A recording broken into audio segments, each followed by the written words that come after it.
And Admiral, does this escalate? I was traveling with Secretary Blinken, and at every stop he was saying, we are not seeking a wider conflict, but that international shipping, these aren't even Israeli targets, international shipping has to be protected. It's 40% of the shipping goes through those lanes, and that it is affecting already the worldwide economy as ships have to divert.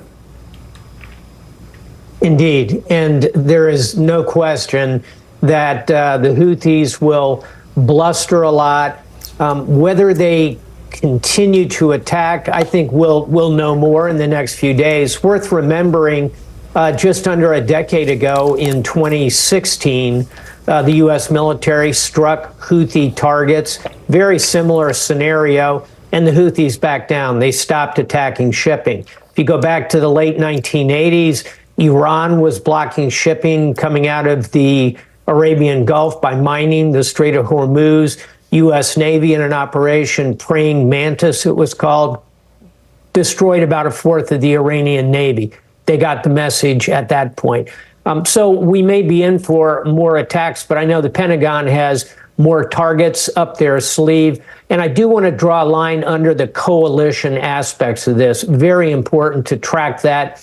And it's not just a NATO coalition. There are Gulf nations in this, Arab nations, Australia, New Zealand, Pacific nations, as well as traditional NATO allies are involved in all of this. So the Houthis have been sent a message. It really needs to land not in Yemen, but in Tehran. And all of this, frankly, Houthis, Hezbollah, Hamas, they all begin with H.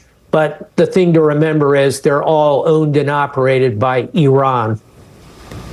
And I was going to ask you about that because we were being told by those traveling with the secretary that Iran is giving latitude to the Houthis, but is not necessarily directing these operations. What is your take? Is the Iranian regime behind this, and are they going to become involved, or are we and they going to be more drawn into this? I think the Iranians are going to continue to press through all three of these surrogates that they've created, as well as the Shia militias in Iraq and Syria.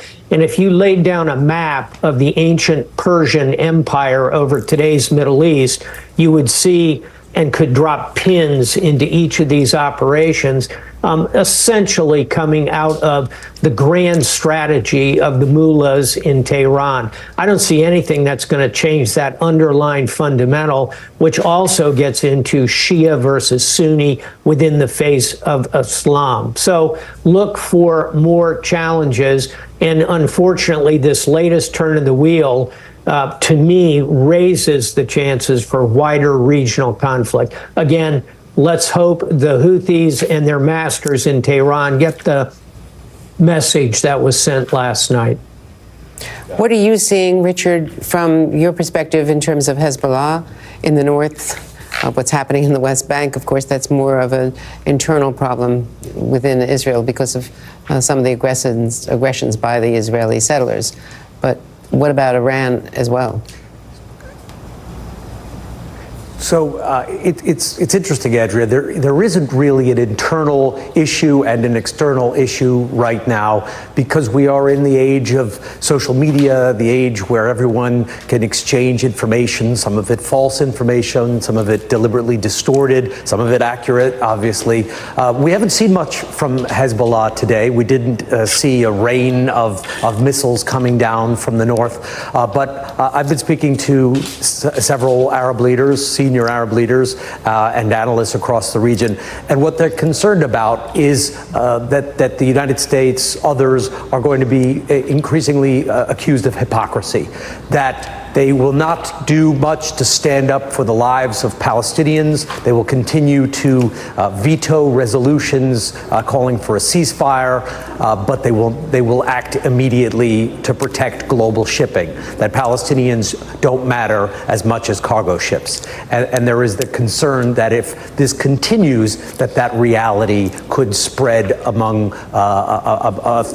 ordinary people across the region, and that could lead to this bigger conflict that Admiral Stavridis was just talking about between Sunnis and Shias, and who has legitimacy here.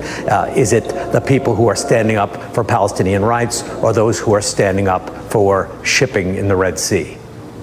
And of course, there have also been attacks by Iran-backed militias against U.S. forces in both Iraq and Syria. So there's already been a lot, and criticism on the Hill that there hasn't been enough deterrence. But finally, after a lot of warning and a lot of signaling and telegraphing, it happened last night. Admiral, thank you so much, Admiral James Stavridis. Richard Engel, Courtney Kuby, who's been on duty straight through, as have Richard. It's been a long night. Thank you both very much.